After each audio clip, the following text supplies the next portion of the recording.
Hi అండి, అందరూ ఎలా ఉన్నారు? బాగున్నారా? నేనైతే చాలా బాగున్నాను. మీరు కూడా అందరూ బాగున్నారని అనుకుంటున్నాను. ఇంకా ఇవాళ వీడియో వచ్చేసి ఇన్స్టెంట్ సాంబార్ మిక్స్ పౌడర్. ఇంట్లోనే మనము పప్పు ఉడకబెట్టే పని లేకుండా, అట్లాగే చింతపండు నానేసే పని లేకుండా చాలా త్వరగా మనకు సాంబార్ పెట్టాలంటే మినిమం ఒక హాఫ్ అన్ అవర్ పడుతుంది కదండి, పప్పు ఉడికి అవన్నీ చేసుకునే వరకు. అదేమీ లేకుండా ఇన్స్టెంట్ గా తొందరగా అయ్యేలాగా, మళ్ళీ అలాగే యాజ్ ఇట్ ఈజ్ మనము ఎట్లా పప్పు ఉడకబెట్టి చింతపండు నానేసి చేస్తామో అదే టేస్ట్, అంతకన్నా రెట్టింపు టేస్ట్ తో ఉండే సాంబార్ మిక్స్ పౌడర్ ఎలా తయారు చేసుకోవాలో ఇవాళ వీడియోలో నేనైతే మీకు చూపించబోతున్నాను. అందరూ చూడండి. అలాగే ఇంట్లో ఇలాగ మనం ఒక్కరోజు కష్టపడి చేసి పెట్టుకున్నామంటే మనము ఒక నెల 2 నెలలు అయినా కానీ ఫ్రిడ్జ్ లో స్టోరేజ్ చేసుకుంటే 1 year వరకైనా ఉంటుంది. మనం అన్ని రోజులు అయితే ఉంచాంలేండి, కాకపోతే అన్ని రోజులైనా కూడా ఫ్రెష్నెస్ అనేది పోదు. గ్లాస్ జార్ లో స్టోరేజ్ చేసి పెట్టుకొని ఫ్రిడ్జ్ లో పెట్టుకుంటే అది ఎలాగో కూడా ఇవాళ వీడియోలో మీరు చూసేద్దాం. Welcome to our channel Lavanya sambar.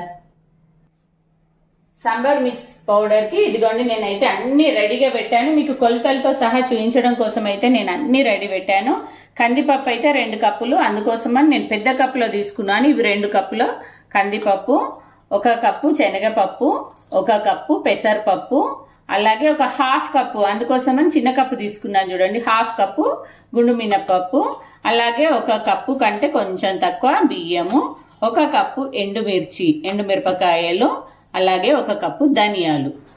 అలాగే వీటితో పాటుగా ఇదిగోండి ఒక హాఫ్ కప్ అనమాట. అందుకని చిన్న కప్పులు అన్ని కూడా హాఫ్ కప్ కొలత అనమాట. హాఫ్ కప్పు కొబ్బరి పొడి, ఒక 2 టీ స్పూన్లంతా జీలకర్ర, 1 టీ స్పూన్ అంతా మెంతులు, అలాగే 3 టీ స్పూన్ల మిరియాలు, అలాగే 1 టీ స్పూన్ అంతా చెక్క అనమాట. చెక్క పౌడర్ ఉన్నా వేసుకోవచ్చు, లేకపోతే ఇలా చెక్క, అలాగే ఇంగువ, సాల్ట్.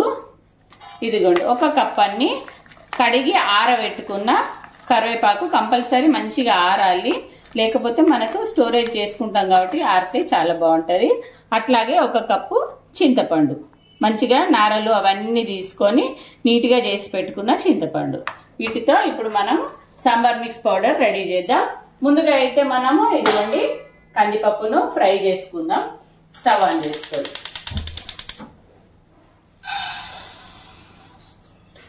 పప్పులు దేని దానికి సెపరేట్ గా మనము ఫ్రై చేసుకోవాలి, ఎందుకంటే ఇవి నిదానంగా నించొని మనము కొంచెం మంట చూసుకొని పెట్టుకొని మీడియం ఫ్లేమ్ లో నిదానంగా మనము ఫ్రై చేసుకోవాలన్నమాట. మాడనివ్వద్దు, మనము గోల్డెన్ బ్రౌన్ కంటే కొంచెం తక్కువ ఫ్రై చేసుకోవాలి.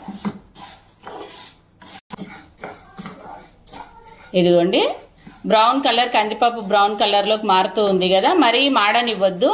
ఇంక ఇప్పుడు మనం దీన్ని ప్లేట్లోకి షిఫ్ట్ చేసుకోవాలి. ఇవన్నీ బాగా చల్లారాలన్నమాట.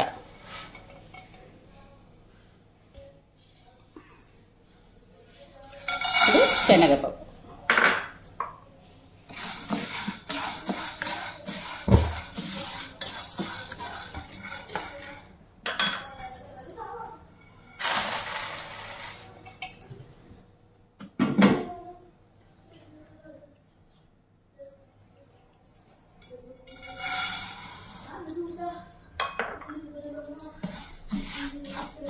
పెసరపప్పు కూడా ఇట్లా ఫ్రై చేసుకోవాలి.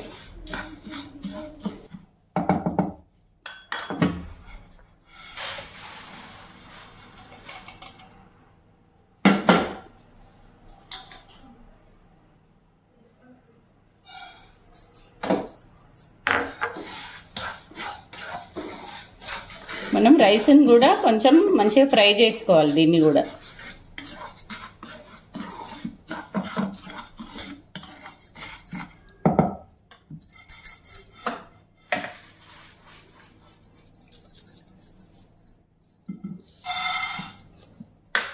మినప్పప్పు, ఈ ప్లేస్లో మినపప్పు ప్లేస్లో మీరు పొట్టు మినపప్పు వేసుకున్నా కూడా బాగుంటుందండి.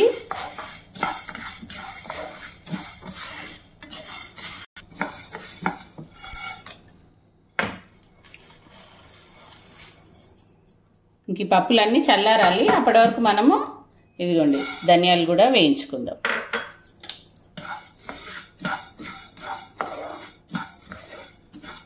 ఇదిగోండి ధనియాలు కూడా ఫ్రై అవ్వాలి, మాడనియది ఏవి కూడా మనము.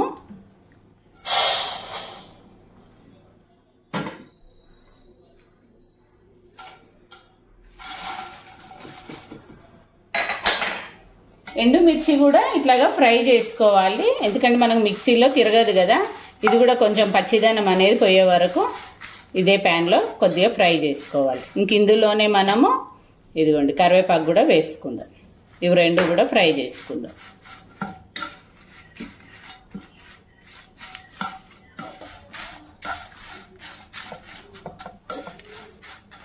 ఇలాగా గల్లగల్ల సౌండ్ వచ్చేటట్టుగా మనము ఇవి సన్నటి మంట మీద ఫ్రై చేసుకోవాలి. మనకు ఇలాగా తుంచితే ఇలా పొడి అయిపోవాలి, ఇంకా కొంచెం ఫ్రై అవ్వాలన్నమాట.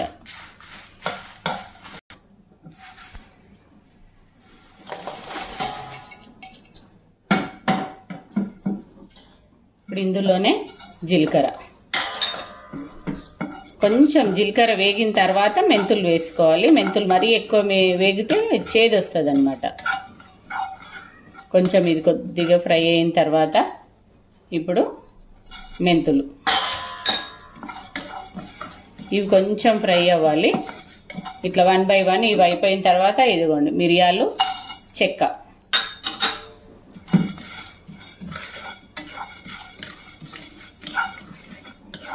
వేసుకొని అందులోనే ఇదిగోండి కొబ్బరి పొడి,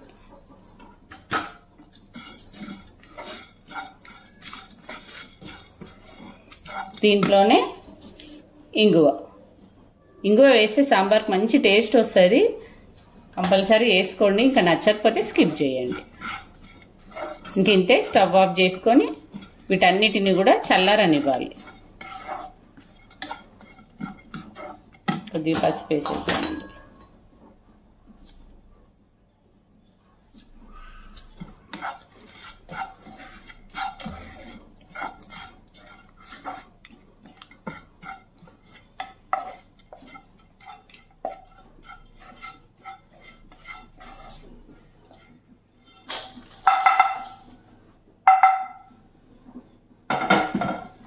ఇవన్నీ కూడా కొద్దిసేపు చల్లారాలి.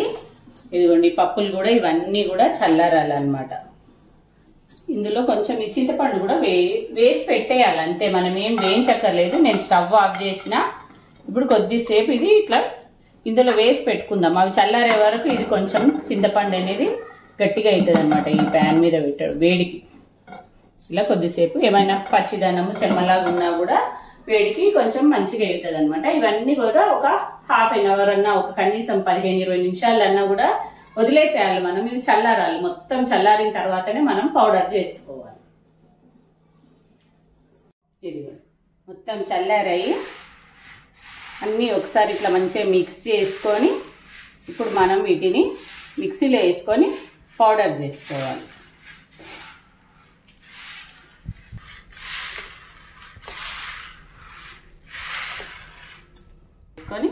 మొత్తం ఫైన్ పౌడర్ చేసేసుకోవాలి. కొద్దిగా వేసుకొని మంచి ఎక్కువ పౌడర్ అయ్యేట్టుగా చేసుకోవాలి.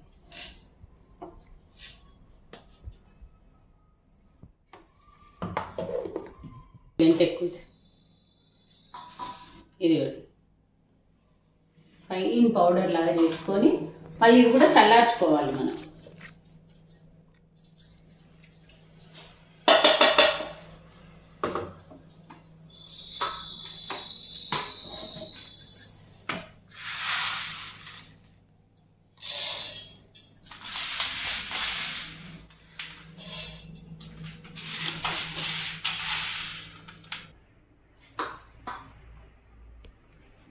పౌడర్లు కూడా అన్ని చల్లారాలి మంచిగా,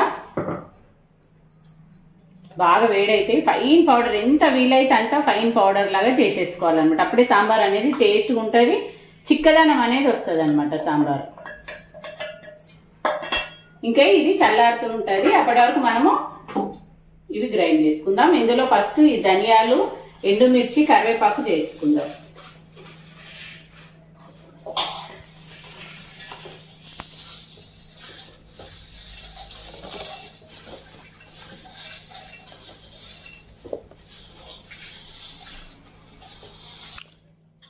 ఇవి ఫస్ట్ ఇవి ఒక చింతపండు ఒకటి పక్కకు పెట్టేసి ఇంక ఇవన్నీ వేసుకొని ఇందులోనే మనము సాల్ట్ సరిపడా సాల్ట్ వేసేసుకుందాం. మనం మళ్ళీ సాంబార్ పెట్టేటప్పుడు కూడా కొద్దిగా సాల్ట్ యాడ్ చేసుకోవాల్సి ఉంటుంది. కాకపోతే ఇంక ఇందులో అయితే దీనికి సరిపడా సాల్ట్ అయితే యాడ్ చేస్తున్నాను నేను. ఇది కూడా గ్రైండ్ చేసుకొని ఉందాం. ఇదిగోండి, ఇంక ఇవన్నీ వేసుకున్న తర్వాత ఇది కొంచెం పౌడర్ లాగా అయిన తర్వాత ఇప్పుడు మనం ఇందులో చింతపండు యాడ్ చేసుకోవాలి. చింతపండు కూడా అసలు పచ్చిదనం అనేది ఉండకూడదు, అందుకే కొంచెం సేపు నేను వేడి పెంక పైన ఉంచిన అనమాట. ఏమైనా మాయిశ్చర్ లాగా ఉంటే కూడా డ్రై అయిపోతుంది.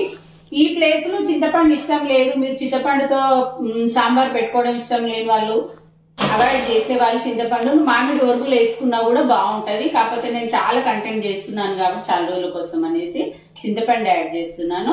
చింతపండు లేని వాళ్ళు, వాడకూడదు అనుకున్న వాళ్ళు ఆ ప్లేస్లో మామిడి ఒరుగులు వేసుకున్నా కూడా బాగుంటుంది సాంబార్ అనేది.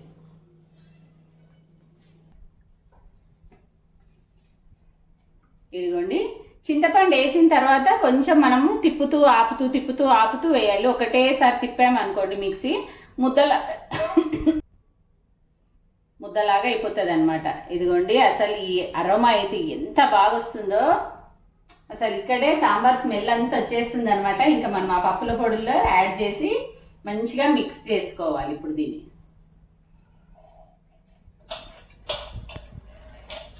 అంతా మనము మిక్స్ చేసుకోవాలి.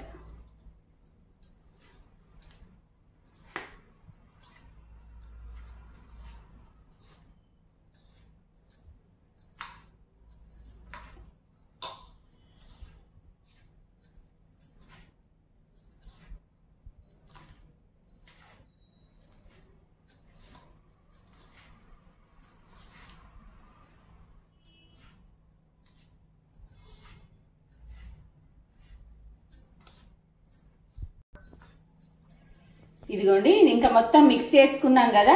ఇప్పుడు ఇది మొత్తం చల్లారాలి. చల్లారే వరకు ఇలా ఉంచిన తర్వాత మనము గ్లాస్ జార్లో స్టోరేజ్ చేసుకోవాలి. ఇంకా అప్పటి వరకు సాంబార్ ఎలా ప్రిపేర్ చేయాలో చూపిస్తాను. ఇదిగోండి, సాంబార్ కోసం అయితే కొంచెం పౌడర్ పక్కకు పెట్టుకుంటున్నాను. ఇంత సరిపోతుంది.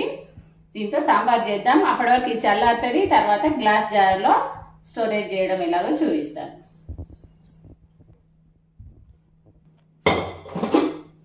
ఇదిగోండి, సాంబార్ కోసం అన్ని రెడీ పెట్టుకున్నాను. ఉల్లిపాయలు, పచ్చిమిర్చి, కరివేపాకు, క్యారెట్ ముక్కలు, కొత్తిమీర, అలాగే మునక్కాయలు కూడా ఒక్క విజిల్ వచ్చే వరకు ఉడకబెట్టి పెట్టుకున్నాను. ఎందుకంటే తొందరగా ఫాస్ట్గా మనకు వంట అవ్వాలి కదా, ఇన్స్టెంట్గా వంట అవ్వాలంటే అలా ఉడకబెట్టుకోవాలి. అవి మునక్కాయలు కాబట్టి వేరేవైతే మనం డైరెక్ట్గానే వేసేయచ్చు అనమాట మిగతా వెజిటేబుల్స్.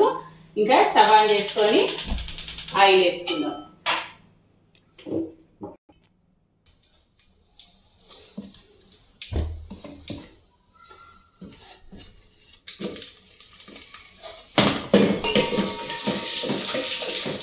ఆయిల్లో పచ్చిమిర్చి జీలకర్ర వేసి పచ్చిమిర్చి వేసేసి ఇదిగోండి కట్ చేసి ఏ కూరగాయలు ఉంటే అవి వేసుకోవచ్చండి. బెండకాయ, వంకాయ, ఇవి ఏవైనా మనము మన ఇంట్లో ఉన్న కూరగాయలు ఒకటి రెండు మిగిలినవి ఉన్నా కూడా అందులో వేసేసుకోవచ్చు అనమాట. అన్నీ హెల్తీయే కదండి వెజిటబుల్స్. ఇంకా నేనైతే అట్లాగే చేస్తాను. కూరగాయలు ఏం లేకుండా మార్కెట్ రేపనంగా లాస్ట్కు అన్ని ఒక్కొక్కటి మిగిలినాయి అనుకోండి, అన్ని వేసి సాంబార్ పెడతాను. కూరగాయలు మార్కెట్కి వెళ్ళి వచ్చిన తెల్లారైతే వెజిటబుల్ రైస్ చేస్తారు. అన్ని కూరగాయలు ఉంటాయి కదా, అట్లా అనమాట. ఇంకా ఇవన్నీ వేసుకున్న తర్వాత ఇదిగోండి ఉల్లిపాయ ముక్కలు కూడా సాంబార్కి కొంచెం లావుగా కోసుకుంటేనే బాగుంటుంది. ఎక్కువగా మగ్గనియద్దు అనమాట వాటిని కూడా.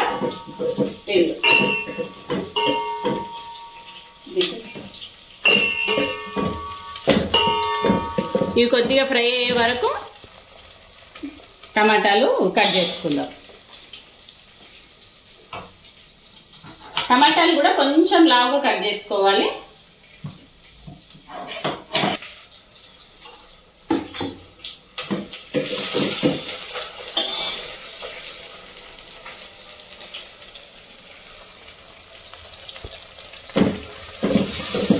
ఇవి గొలుతూ ఉండగానే పసుపు వేసుకొని అట్లాగే అల్లం వెల్లుల్లి పేస్ట్ వేసుకోవాలి. అల్లం వెల్లిగడ్డ కూడా కొంచెం నూనెలో లైట్గా ఇట్లాగా ఫ్రై అవ్వగానే ఇంకా వెంటనే టమాటాలు వేసుకోవాలి.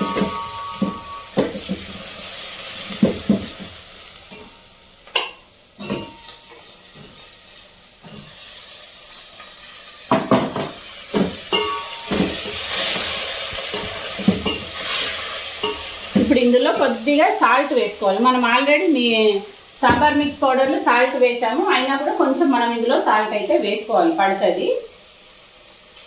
నేనైతే 2 స్పూన్స్ వేస్తున్నాను సాల్ట్.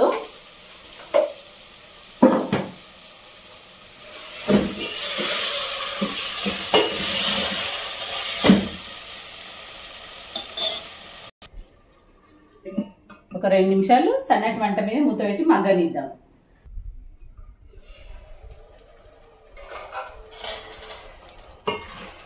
ఇది కొద్దిగా టమాటా మగ్గాలి, మరీ ఎక్కువ మగ్గొద్దు. మనకు సాంబార్లో టమాటాలు అట్లా అవన్నీ వస్తూ ఉంటేనే మంచిగా అనిపిస్తుంది కదా. ఇప్పుడు ఇందులో మనము సాంబార్ మిక్స్ పౌడర్ యాడ్ చేసుకోవాలి. ఒక్కసారి మంచిగా కలుపుకోవాలి. ఇట్లా కలిపేసుకొని ఇప్పుడు మనం ఉడకబెట్టి ఉంచుకున్న మునక్కాయలను ఇందులో వేసేసుకోవాలి. వాటర్తో సహా వేసేసుకోవాలి. అప్పుడే మునక్కాయల వాసన ఫ్లేవర్ అనేది మంచిగా వస్తుంది అనమాట. ఒకసారి మంచిగా కలుపుకోవాలి. ఇప్పుడు కలుపుకున్న తర్వాత మన కన్సిస్టెన్సీకి సరిపడా సాంబార్ ఎంత చిక్కగా కావాలో దానికి సరిపడా వాటర్ అనేది యాడ్ చేసుకోవాలి.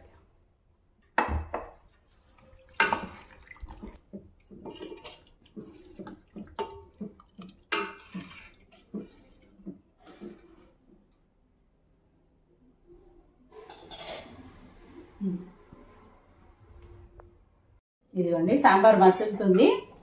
ఇంకా చివరగా కొత్తిమీర వేసుకుంటే సాంబార్ అయితే రెడీ అయిపోయింది.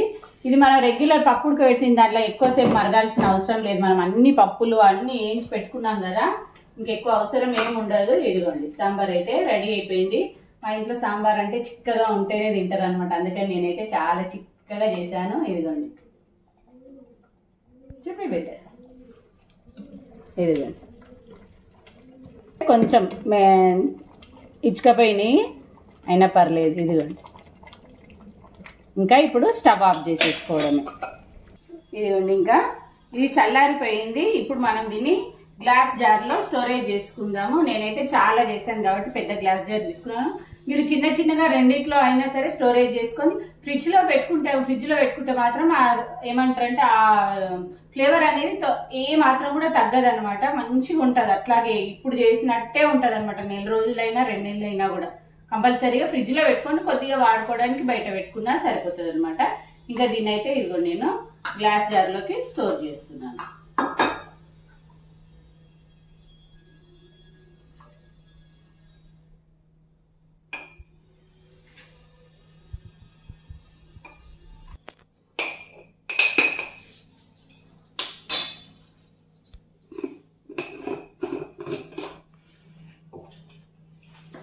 చూసారు కదండి, ఇన్స్టెంట్ సాంబార్ మిక్స్ పౌడరు చాలా బాగుంటుంది. అందరూ ఒకసారి ఇట్లా ట్రై చేయండి. జాబ్ చేసే వాళ్ళకి కానీ, స్కూల్ టీచర్స్కి కానీ, బయటికి హడావిడిగా పొద్దున్నే వెళ్ళిపోయి ఎవరికైనా సరే, అట్లాగే మన పిల్లలు ఎక్కడైనా హాస్టల్లో ఉండి చదువుకుంటున్నట్టయితే కూడా మీరు ఇలాగ ప్రిపేర్ చేసి ఇచ్చారంటే వాళ్ళు జస్ట్ పోపుకి వేసేసుకొని పౌడర్ కలుపుకుంటే వాళ్ళకి సాంబార్ రెడీ అయిపోతుంది అనమాట ఇన్స్టెంట్గా.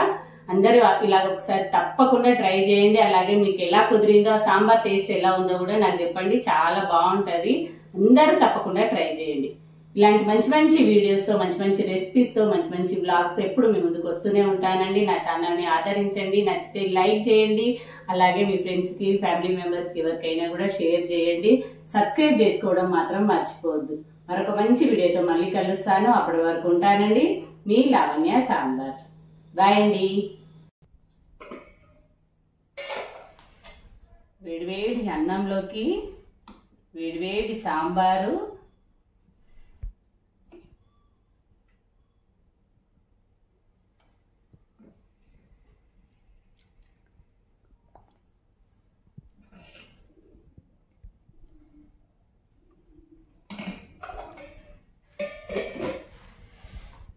వేడివేడిగా ఉంది. సూపర్ ఉంటుంది. నెయ్యి కూడా అవసరం లేదండి మనకు, అంత మంచిగా ఉంటుంది. మనం కరివేపాకు, ఎండుమిర్చి, కొబ్బరి పొడి ఇవన్నీ వేసాం కదా, చాలా బాగుంటుంది అనమాట. అందరూ తప్పకుండా ట్రై చేయండి. ఒక్కరోజు 1 గంట మనది కాదు అనుకుంటే ఇట్లాగా మనం ఎన్నో రోజులు సాంబారు ఎటువంటి కష్టం లేకుండా, పప్పు ఉడకబెట్టే పని లేకుండా, చింతపండు నానేసే పని లేకుండా ఈజీగా చేసేసుకోవచ్చు అనమాట. 10 minutesలో చేసేసుకోవచ్చు. నిజం చెప్పాలంటే అంత ఈజీగా అయిపోతుంది అనమాట. ఇక టేస్ట్ చూసి చెప్తాను మీకు ఎలా ఉందో.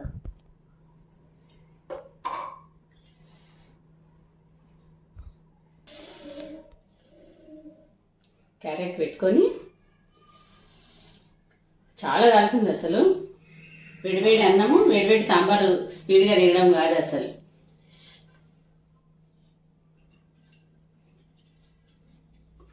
దీని అంచుకు కొన్ని వడియాలు వేయించుకొని లేకపోతే ఆలు చిప్స్ వేయించుకొని లాగించేయచ్చు.